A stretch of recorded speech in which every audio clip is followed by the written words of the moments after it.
Hi, my name is Matt, and you've probably never heard of me unless you're one of my 27 subscribers, and if you are, thank you. Now, I'll get right to the point.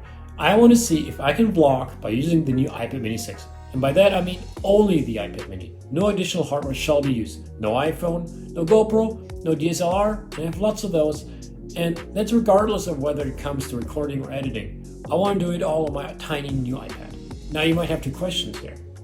How would you do that? The new iPad has not even been released yet, and why would you do such a thing? Now, you're correct in your assumption. I'm somewhat 1 week ahead of schedule, but I had this idea and just couldn't wait. So this right now is being recorded on my iPad Pro, but I promise you, once I get my hands on the new iPad mini 6, I will switch over immediately and not look back. At least that's the plan. As to why would I only use an iPad for vlogging? Well, there are a multitude of reasons. I'll start with this one. No one has done it on the mini 6. Simply because Apple hasn't released it yet. Kind of a lame reason, I get it, so let me talk about some other more important reasons. There are tons of people out there vlogging just with an iPhone. And I'm sure there are lots of people out there editing their footage on bigger iPad/iPad Pros. However, and I'm saying that without much research, I don't think there are too many people out there doing the recording and editing on the same device. Simply because even with the max version of an iPhone, editing on such a small screen would be painful. And recording using a comparable massive camera screen, such as an iPad, would look ridiculous and wouldn't really be too comfortable to hold. It's also not something you just carry around all the time and have ready in your pockets. The Mini, on the other hand, I believe, is small enough to carry in one of your pockets and has a big enough screen to do some, well, in my case, all editing. You might need glasses after a couple of years, but that's besides the point.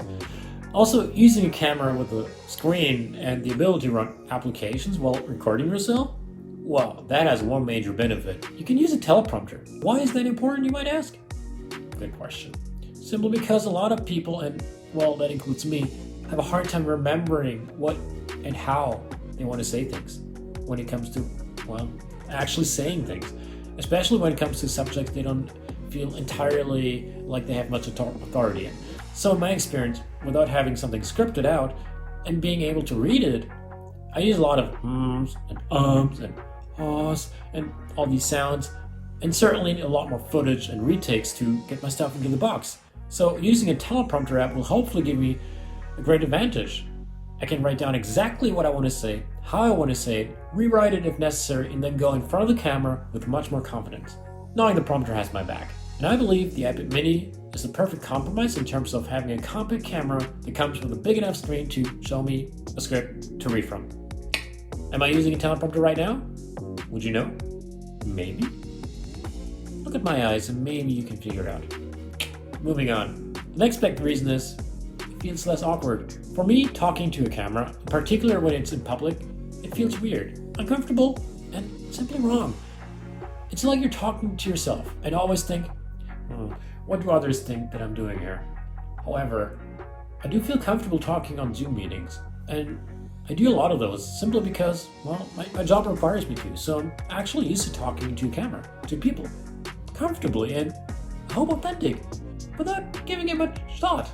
So using an iPad instead of a regular camera might make you feel right at home if you're used to holding a virtual meeting. It certainly has the ability to convey that you're just at a meeting, holding a presentation. Next, if you're shooting on the very device you're editing on, you don't have to deal with transferring your footage. And the Mini 6 shall have enough power. I mean, I'm not trying to make a 5K Hollywood movie. Or am I? So being able to write, record, and edit all on the same device that potentially fits in your pocket, a camera that starts faster than a GoPro removes a lot of stress and planning. If you look at famous YouTubers, a lot of them have started with cameras that were worse than what the last iPad generation had to offer. And you can finally start focusing on content. At least I can. Whenever I wanted to make a video, I kept thinking about how many cameras do I need to bring. Do I want to bring my drone? Will it all fit into my backpack? Is my back strong enough to carry all that stuff? What angles do I want to shoot from? Honestly, having just one device, and that rule shall not be broken, doesn't really give you too many options. And the only thing left for you and me to worry about is, well, you guessed it, content.